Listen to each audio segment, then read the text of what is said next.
Obrigado por nos acompanhar nesta transmissão do culto a Deus na Primeira Igreja Batista do Pará. Somos uma igreja que expõe a palavra de Deus e cremos que a Bíblia é inerrante, infalível e suficiente para nos tornar mais parecidos com Jesus. Queremos te encorajar a estar conosco em nossos cultos presenciais aos domingos, às quartas e aos sábados. Assim, poderemos celebrar juntos o Deus vivo e aprendermos mais as verdades de sua palavra. Se você tomou alguma decisão, entre em contato conosco através do nosso site e das redes sociais. Queremos orar por você e ajudá-lo na sua caminhada com Cristo. Que Deus te abençoe copiosamente em nome de Jesus. Amém. É muito lindo nós ouvirmos louvores, né? Puxei ali perto do coral, então, uma bênção. Queria chamar o missionário e pastor Paulo Botrel, nosso palestrante nestes dias. Gostaria de apresentá-lo a vocês. Ficamos honrados com a sua presença. O pastor Botrel é pastor de missões da Igreja Batista Central de Belo Horizonte desde 2005. Ele é bacharel em teologia, com ênfase em missões, e também bacharel em letras. Trabalhou por 14 anos junto à JMN, Junta de Missões Nacionais da nossa CBB. Durante esse período, ele foi missionário junto ao povo indígena Caritiana, em Rondônia. Foi coordenador de um projeto com meninos e meninas de rua em Belo Horizonte.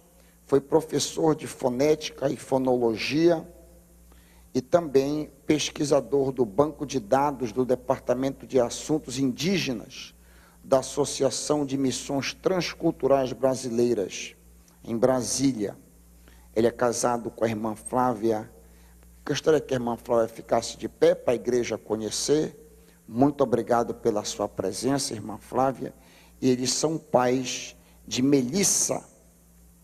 Pastor, é uma honra recebê-lo. Gostaria de orar, encomendá-lo aos cuidados do Senhor.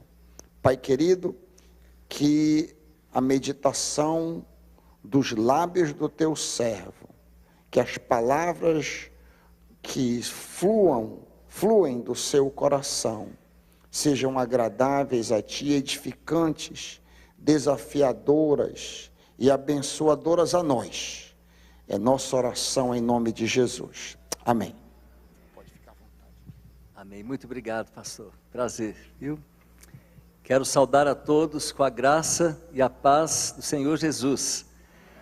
É uma alegria muito grande estar aqui com vocês. Eu já estive aqui no Pará várias vezes, mas nunca tinha estado aqui na PIB, aqui do Pará. Eu estive uma vez fazendo uma viagem missionária, quando eu era aluno do Palavra da Vida, em Atibaia, São Paulo, que foi onde eu conheci a minha esposa, a Flávia. Ela foi de São João da Boa Vista, interior de São Paulo, para Atibaia, e eu fui de BH, Belo Horizonte, para Atibaia, e ali nós fomos colegas de turma. Eles falam que Palavra da Vida é uma fábrica de sapatos, sai aos pares, né? E nós saímos então um par de lá. E quando eu ainda estudava lá, eu tive a oportunidade de vir pela primeira vez aqui ao Pará. Foi para fazer um estágio de férias, junto com o Jaime da Kyoko, talvez alguns conheçam aqui, lá em Alenquer. Alguém aqui já esteve em Alenquer? Depois de Santarém. Então foi uma experiência linda, gente. E ali no quintal da casa do missionário, eu tive a oportunidade de comer uma coisa que eu nunca tinha comido e que hoje eu como 3 cada manhã no meu café da manhã. Sabe o que é? Castanha do Pará. Lá no quintal do missionário. Então eu guardo isso com muito carinho. Depois eu voltei outras vezes, fui visitar o projeto da Igreja da Paz, lá em Santarém. Na época era o pastor Eibe Uber, e fizemos uma viagem ali entre os ribeirinhos, no barco. Foi um tempo muito lindo. E algumas vezes já voltei para dar aula, junto com a Flávia, no PV Norte, né? O curso ali de antropologia cultural, preparando missionários que vão trabalhar em outros contextos transculturais. E agora esse convite para estar aqui com os irmãos, eu fiquei muito, muito honrado e quero realmente parabenizar a igreja por esse 28 anos. É uma caminhada linda e a gente sabe, né, do pioneirismo dessa igreja, primeira igreja batista, né, do estado inteiro. Então é algo especial, é fruto realmente da obra missionária. E nesse momento eu gostaria de convidar os irmãos a abrirem suas Bíblias em Mateus, no capítulo 28, os versículos 18 até o 20. Mateus 28, de 18 a 20. É um texto clássico quando a gente pensa em missões. É conhecido então como a Grande Comissão. Foi dito por Jesus entre o período que ele ressuscitou e a ascensão dele aos céus. Durante 40 dias ele apareceu aos seus discípulos, esteve com eles várias vezes, e dentro desse período ele repetiu essa grande comissão. E nesse texto de Mateus 28, versos 18 a 20, diz assim: Jesus, aproximando-se, falou-lhes, dizendo: toda a autoridade me foi dada no céu e na terra.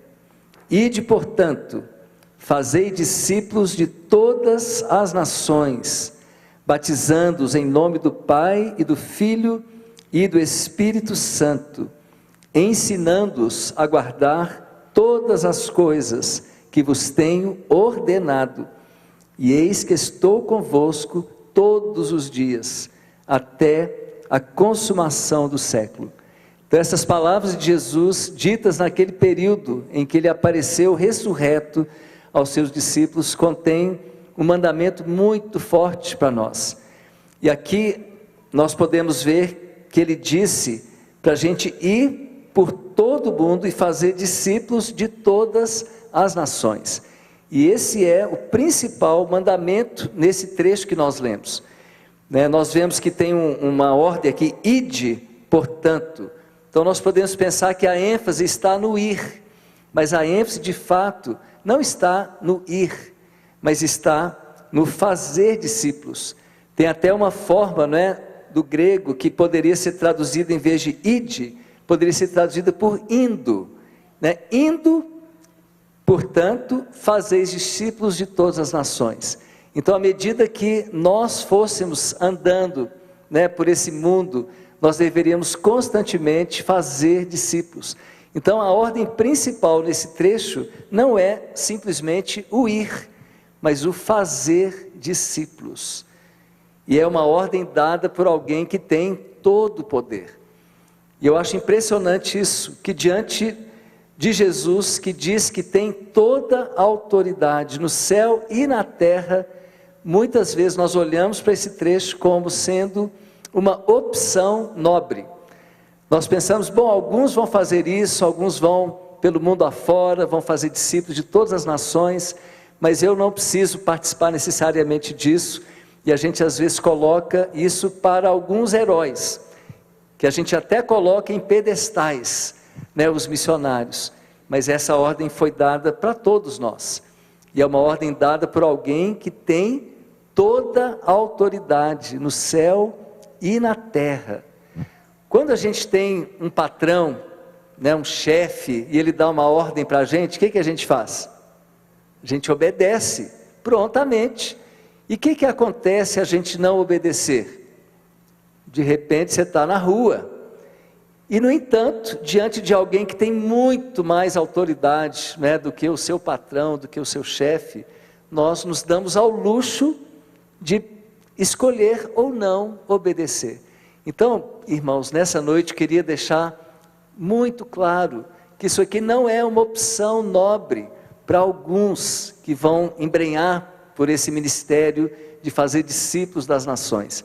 Esse é um mandamento para nós, para toda a igreja.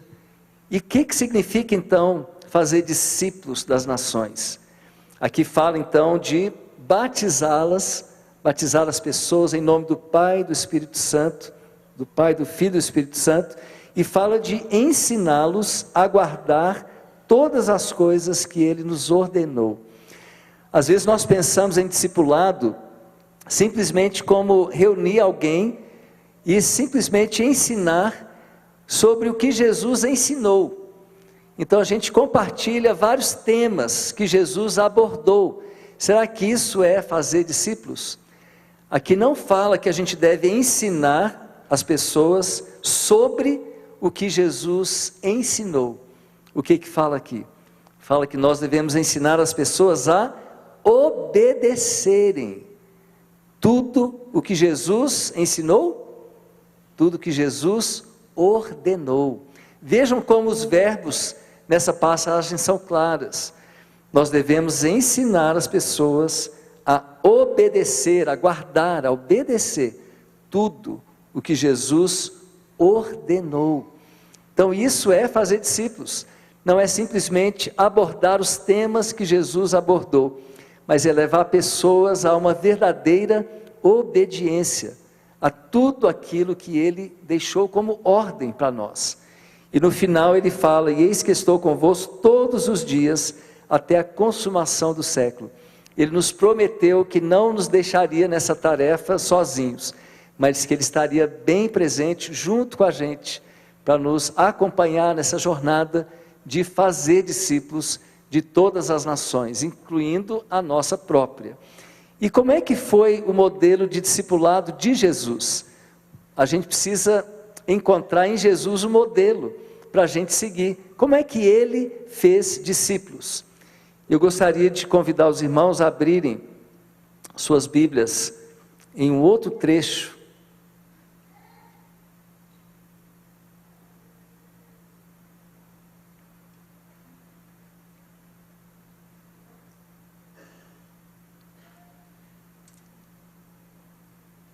Gostaria de convidar os irmãos então a abrirem em João, capítulo 1, verso 35 a 42. João, capítulo 1.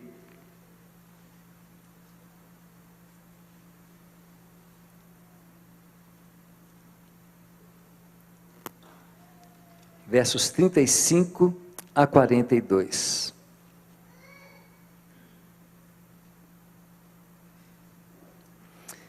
No dia seguinte, estava João outra vez na companhia de 2 dos seus discípulos. E vendo Jesus passar, disse: eis o Cordeiro de Deus. Os 2 discípulos, ouvindo dizer isto, seguiram Jesus. E Jesus, voltando-se e vendo que o seguiam, disse-lhes: que buscais? Disseram-lhe: Rabi, que quer dizer mestre, onde assistes? Respondeu-lhes: vinde e vede. Foram, pois, e viram onde Jesus estava morando. E ficaram com ele aquele dia, sendo mais ou menos a hora 10ª. Era André, o irmão de Simão Pedro, um dos que tinham ouvido o testemunho de João e seguido Jesus. Ele achou primeiro o seu próprio irmão Simão, a quem disse: achamos o mestre. E o levou a Jesus. Olhando Jesus para ele, disse: tu és Simão, o filho de João, tu serás chamado Cefas, que quer dizer Pedro. Então, qual foi a estratégia de Jesus, quando ele estava ali buscando os seus primeiros discípulos? O que ele convidou os seus discípulos a fazer, aqueles potenciais discípulos? Ele falou exatamente com eles: vinde e vede. Então vejam que Jesus não derramou sobre eles uma série de princípios de cara, um monte de ordens, ensinamentos, mas ele convidou aquelas pessoas a estarem com ele. Então vinde e vede, vivam comigo, vejam como é que eu ajo, como é que eu reajo, né, o que eu faço, as minhas prioridades, né, me conheçam. Então esse é o verdadeiro discipulado, é vida na vida. Não é apenas passar algumas informações, mas é vida na vida. Outro texto que fala claramente sobre isso é a escolha dos 12 apóstolos. Marcos 3, 13 a 19. Vamos dar uma olhadinha nesse trecho também. Marcos 13, Aliás, Marcos 3, 13 a 19.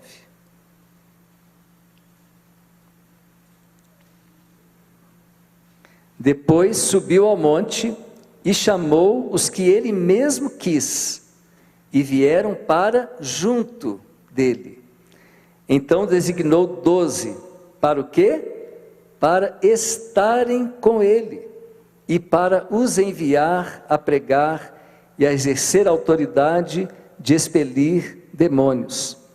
Eis os 12 que designou: Simão, a quem acrescentou o nome de Pedro, Tiago, filho de Zebedeu, e João, seu irmão, as quais deu o nome de Boanerges, que quer dizer filhos do trovão, André, Filipe, Bartolomeu, Mateus, Tomé, Tiago, filho de Alfeu, Tadeu, Simão Zelote e Judas Iscariotes, que foi quem o traiu.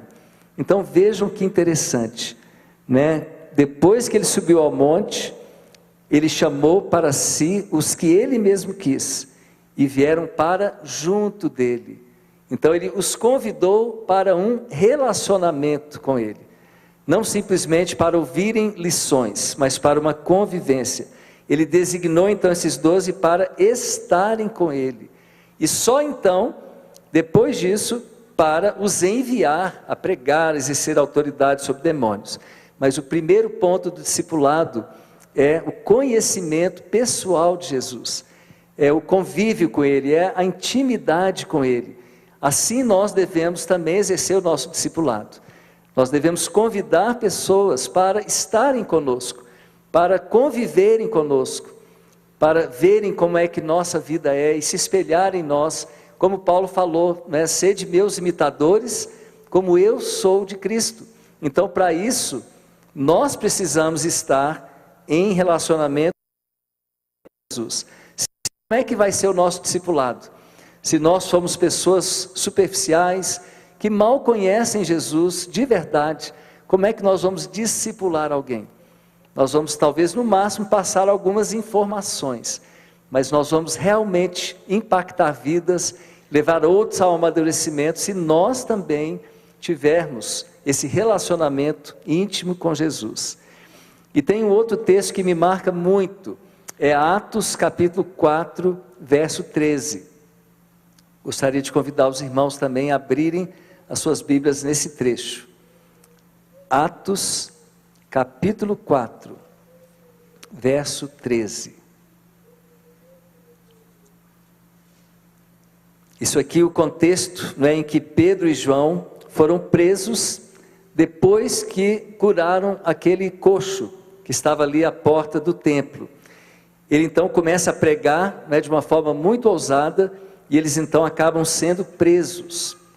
Depois eles são soltos ali, mas eles então proíbem eles de continuarem pregando o Evangelho. Mas esse versículo 13 do capítulo 4 me fala de uma forma muito especial. Vamos ler a partir do 11. Este Jesus é pedra rejeitada por vós, os construtores, a qual se tornou a pedra angular, e não há salvação em nenhum outro, porque abaixo do céu não existe nenhum outro nome dado entre os homens, pelo qual importa que sejamos salvos. Olha a intrepidez de Pedro. E versículo 13 então, diz o seguinte: ao verem a intrepidez de Pedro e João, sabendo que eram homens iletrados e incultos, admiraram-se e reconheceram que haviam eles estado com Jesus. Essa frase é muito importante. Eles reconheceram que aqueles homens haviam estado com Jesus, porque a vida deles era tão ousada, não é, tanto conhecimento, tanta firmeza, tanta convicção, que eles perceberam, esses homens sendo tão iletrados, pescadores, eles certamente estiveram com Jesus, conviveram com Jesus.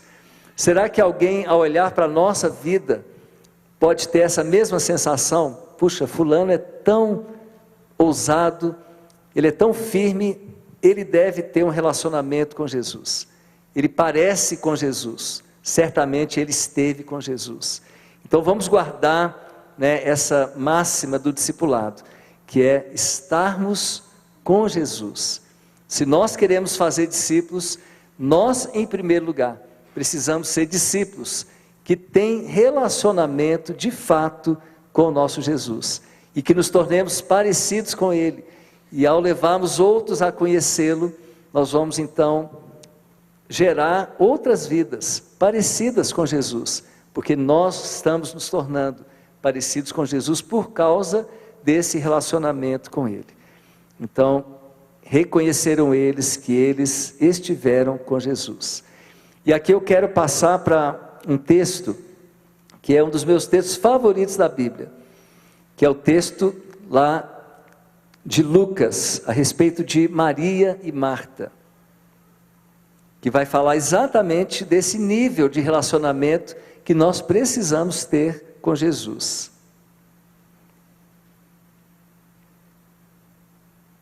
Então, Lucas,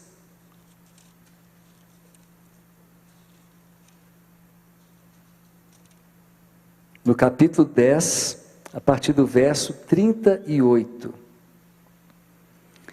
Indo eles de caminho, entrou Jesus num povoado, e certa mulher chamada Marta hospedou na sua casa. Tinha ela uma irmã chamada Maria, e esta quedava-se assentada aos pés do Senhor, a ouvir-lhe os ensinamentos. Maria estava com Jesus, ela estava ali, tendo um relacionamento com Ele. Marta, porém, agitava-se de um lado para outro, ocupada em muitos serviços. Então se aproximou de Jesus e disse: Senhor, não te importas de que minha irmã tenha deixado que eu fique a servir sozinha? Ordena-lhe, pois, que venha ajudar-me. Respondeu-lhe o Senhor: Marta, Marta, andas inquieta e te preocupas com muitas coisas, entretanto pouco é necessário, ou mesmo uma só coisa. Maria, pois, escolheu a boa parte, e esta não lhe será tirada. Muitas vezes nós achamos que sermos ativos com muitas atividades, ter uma agenda lotada, e era exatamente o caso de Marta. E a Marta achava que estava correta na atitude dela, afinal ela estava servindo a Jesus, estava preparando a casa, preparando a refeição, entusiasmada de poder receber o Senhor da melhor forma possível. Mas o que acontece quando ela vê a irmã, a folgada da Maria, lá quedada aos pés de Jesus, contemplando Jesus, se deliciando na presença de Jesus? Ela fica muito irritada, muito chateada. E vejam que interessante, a Maria se aproximou de Jesus para adorá-lo. E Marta, para que ela se aproximou de Jesus? Foi para reclamar da irmã. E ela foi tão petulante que ela deu uma ordem para Jesus. Vocês perceberam isso? Quando ela se aproxima de Jesus, ela aproxima para dar uma ordem. Primeiro ela se lamenta, ela se faz de vítima, ela fala: Senhor, não te importas de que minha irmã tenha deixado que eu fique servir sozinha? Tudo eu, ela me abandonou e está aqui essa folgada, o Senhor não se importa? Então primeiro ela duvidou que Jesus estava realmente preocupado com ela, porque estava vendo tudo acontecer e Jesus não estava nem aí. Então ela ficou muito frustrada, muito magoada, e depois ela dá uma ordem. O versículo na sequência diz: ordena-lhe, pois, que venha ajudar-me. Você já deu uma ordem assim para Jesus alguma vez? E foi o que ela fez, gente. Ordena-lhe. Está em que modo? Está no modo imperativo. Ela está dando uma ordem para Jesus, dar uma ordem para a irmã dela deixar de ser folgada e ajudá-la a servir a Jesus. E a gente poderia pensar: puxa, Jesus poderia ter caído em si. Falou: é mesmo, Maria, nossa, eu me distraí aqui, vai lá, sua irmã está sozinha, precisa lá ajudar naquelas tarefas, no ministério e tal. Nada disso, gente.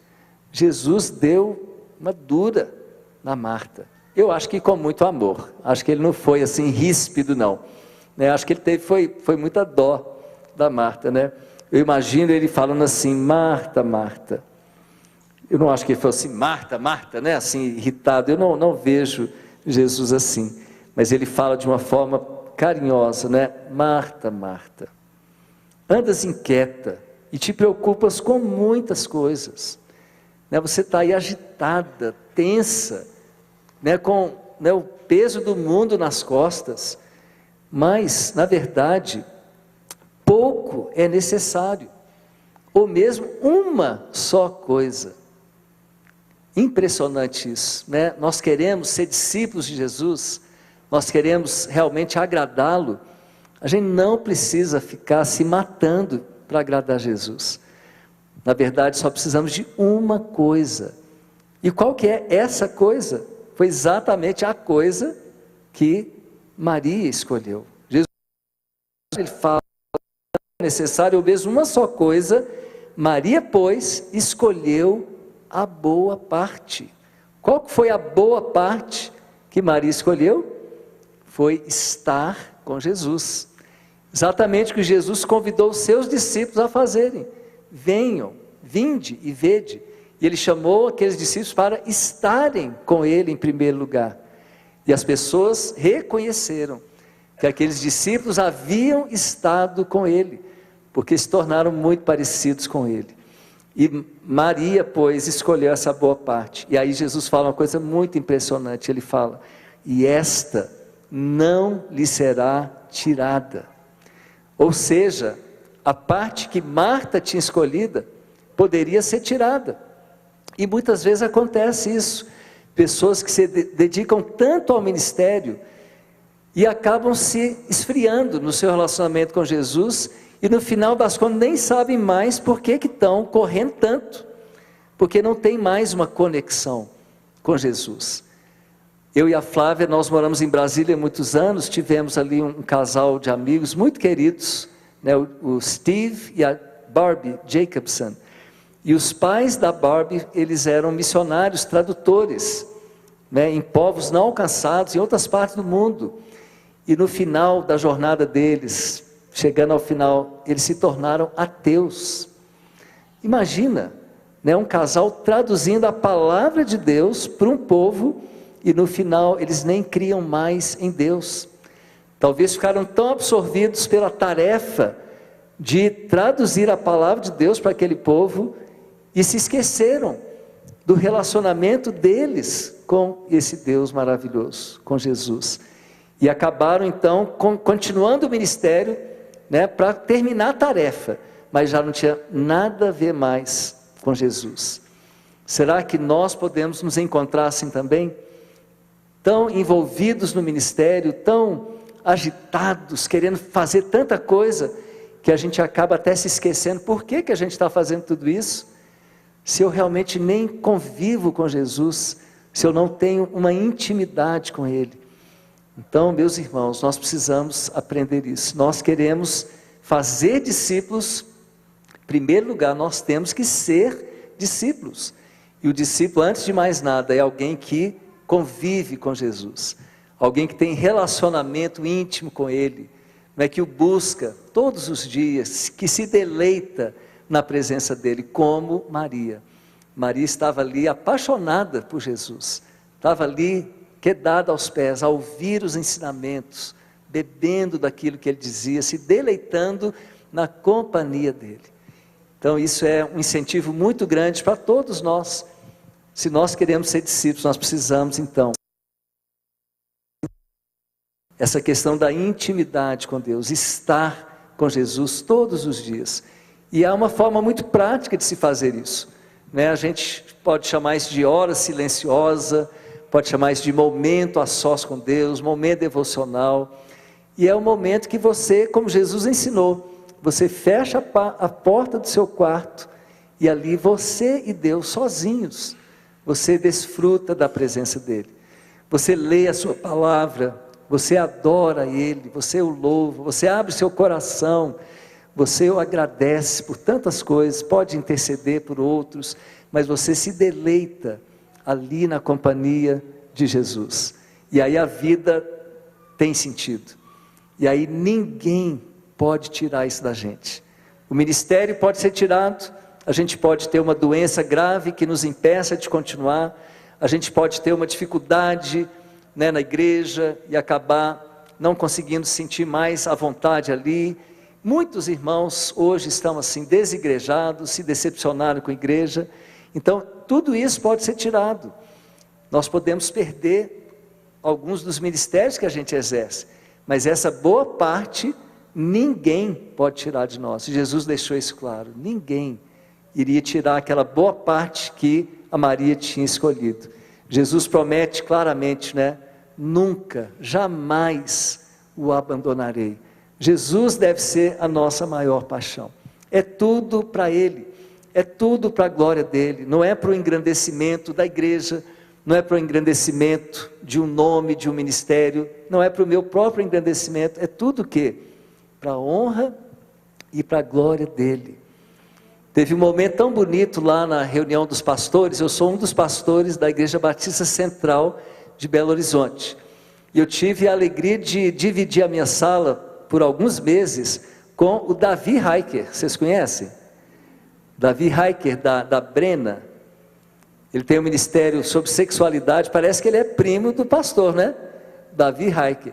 Pois é, lá na Central é uma igreja que tem avançado muito, muito mesmo na obra missionária. É uma igreja que tem crescido de uma forma exponencial. Era uma igreja que durante 40 anos teve 400 membros, que era uma igreja ótima, uma igreja bíblica, uma igreja que evangelizava, mas por 40 anos ela tinha 400 membros. E em 2001, o pastor Paulo Mazzoni, que é o nosso pastor presidente, ele não estava satisfeito, e ele pensou, nós precisamos alcançar as pessoas que estão perdidas. E ele então pesquisou vários modelos, né, de pequenos grupos, foi na Colômbia, foi na Coreia do Sul, leu muitos livros e implantou esse modelo dos pequenos grupos, em que cada crente assume o ministério, né? Cada crente é um ministro, e não apenas alguém que vem para participar de um culto. Ele então foi ensinando a igreja isso, e em 4 anos a igreja passou de 400 membros para 2.800, e começou a crescer, começou a se espalhar, né, as células se multiplicando para muitos lugares.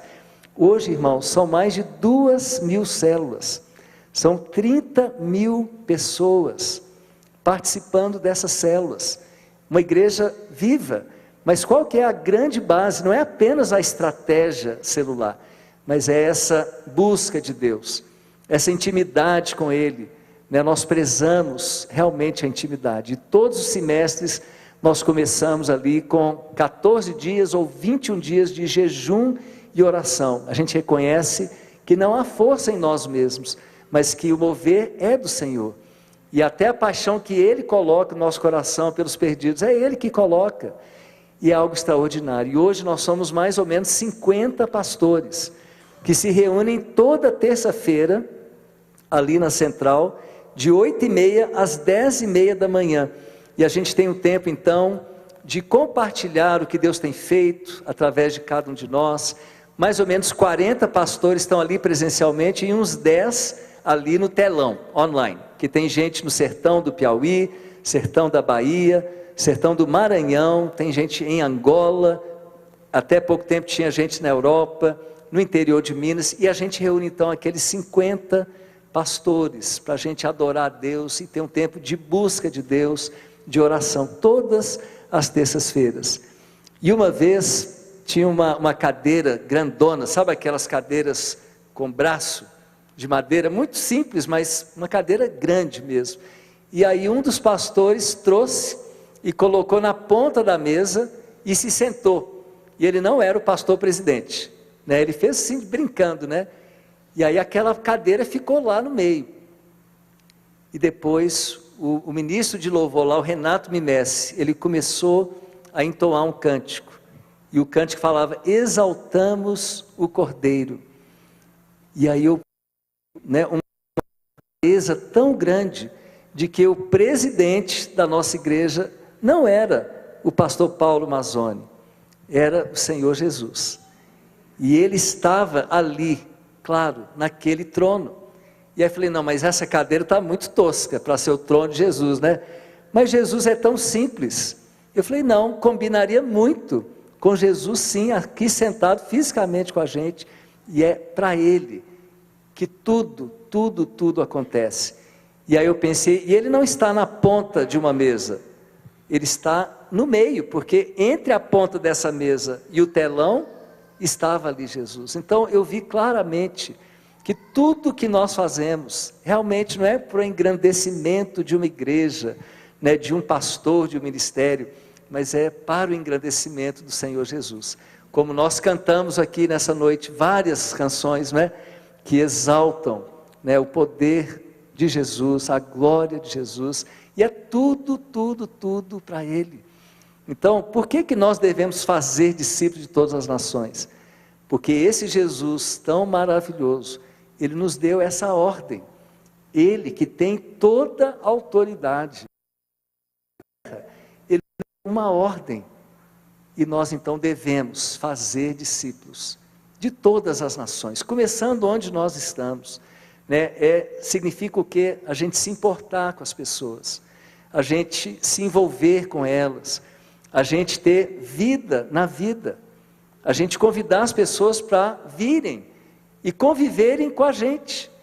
Agora mesmo, ontem, nós participamos de uma reunião de líderes com um dos pastores, né, de uma área de células da qual eu pertenço, e ele estava todo empolgado, porque a esposa dele está jogando beach tênis. Alguém aqui joga beach tênis?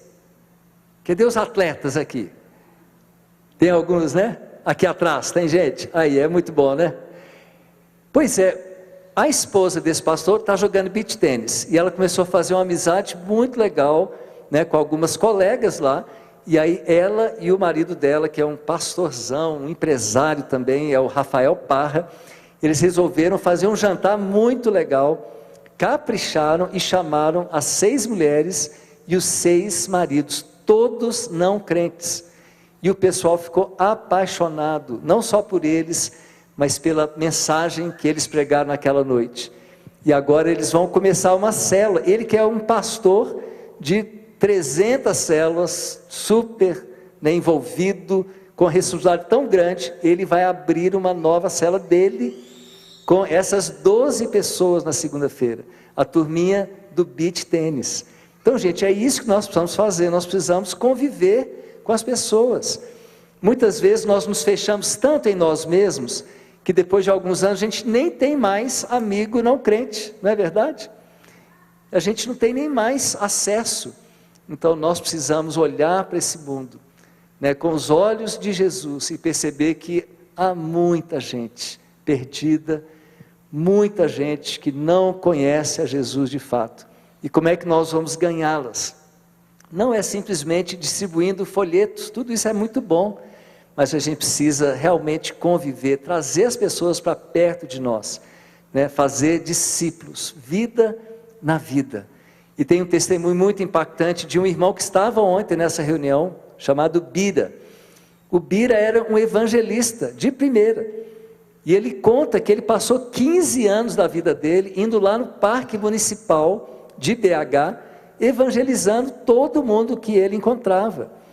Mas durante aqueles 15 anos, ele não chegou a ver nenhum fruto do seu ministério. Não quer dizer que não tenha tido, claro, mas ele não teve notícia, ele não levou ninguém, né, daquelas centenas de pessoas ao batismo. Mas depois que ele veio a participar de uma célula, a ser o líder de uma célula, ele começou a ganhar tanta gente para Jesus, a ter tanta amizade, ele já levou muitas pessoas ao batismo. Isso não é maravilhoso? A gente poder investir em vidas de maneira bem intencional, convidá-las para viverem com a gente, né, no nosso dia a dia, participarem com a gente, né, não só dos cultos, mas de um pequeno grupo, onde você vai poder realmente mostrar quem você é vida na vida. Aqui quando a gente está no culto é lindo, é maravilhoso, mas o que os irmãos aí veem? Só a nuca do irmão, não é verdade? Mas quando você está num pequeno grupo, um círculozinho de 10 pessoas, é olho no olho, todo mundo se conhece, é algo extraordinário. Então nós precisamos nos mover nessa direção de relacionamento uns com os outros e com os que estão perdidos ainda. Convidar as pessoas para fazerem parte da nossa vida. Isso vai fazer toda a diferença. Então por isso que nós chamamos, o tema dessa noite de discipulado, contagiante. Discipulado é a gente que estão ao nosso redor. E Jesus vai nos ajudar.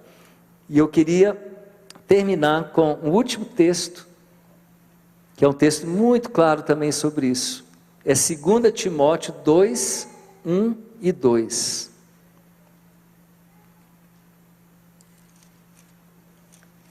Segundo Timóteo 2, versículos 1 e 2.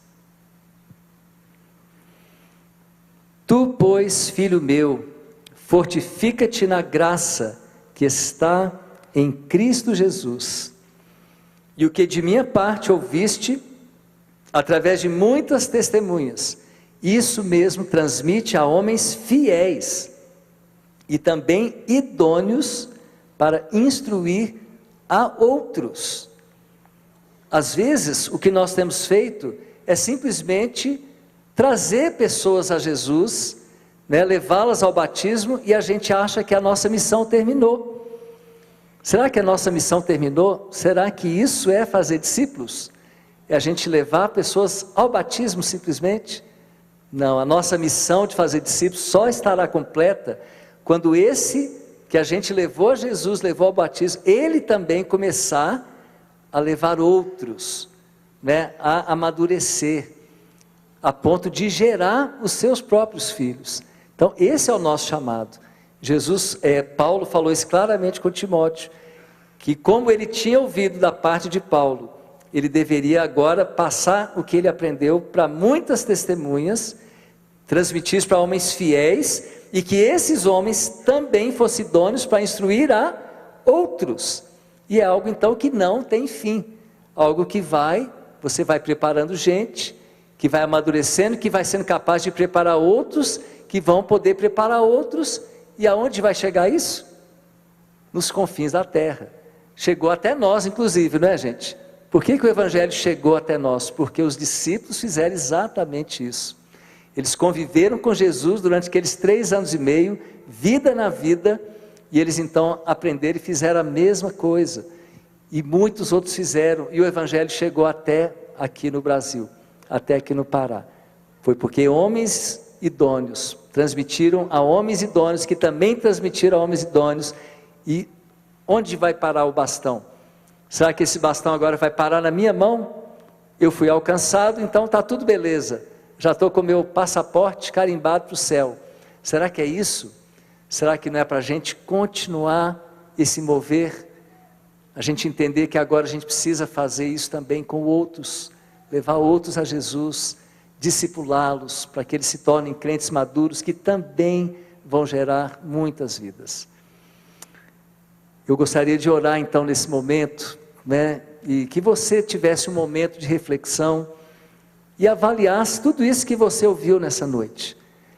Será que você se identificou com Marta, que talvez está em 1000 atividades, ficando até estressado, mas você está se esfriando do seu relacionamento com Jesus?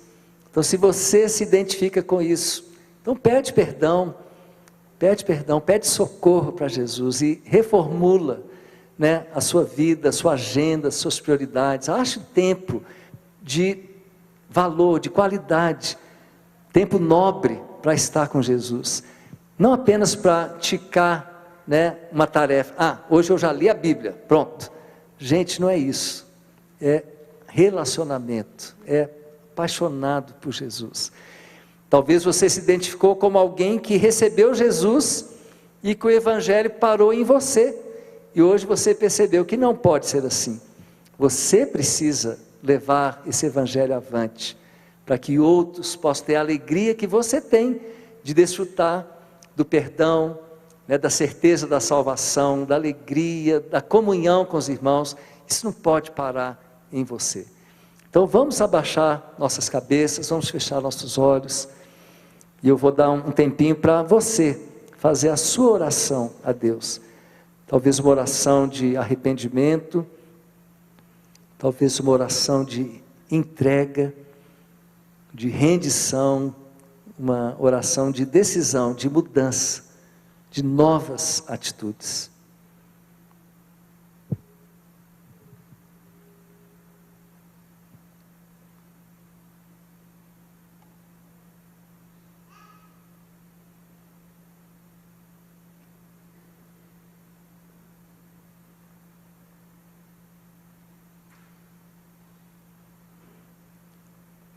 Ó Pai, Tu conheces cada um dos Teus filhos aqui nessa noite, o Senhor ama cada um, o Senhor alcançou cada um deles com uma graça tão linda, tão maravilhosa.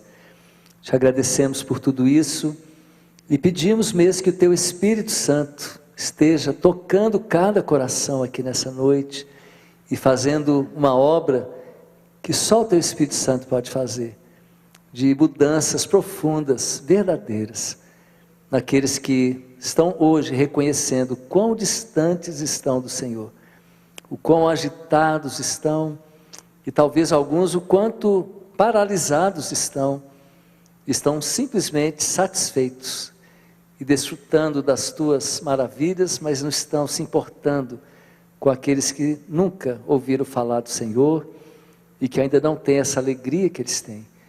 Então, Pai, vem sobre cada um de nós nessa noite, coloca mesmo um fogo do Teu Espírito Santo em cada coração, como o pastor Heiker falou nessa noite. Vem avivar-nos, Pai, para que possamos realmente alegrar o Teu coração e partirmos para essa obra, ó Deus, com o coração cheio do Teu Espírito Santo e com a motivação mais pura, que é sobretudo agradar o Senhor, se alegrar no Senhor e participar com o Senhor de tudo o que o Senhor ainda deseja fazer.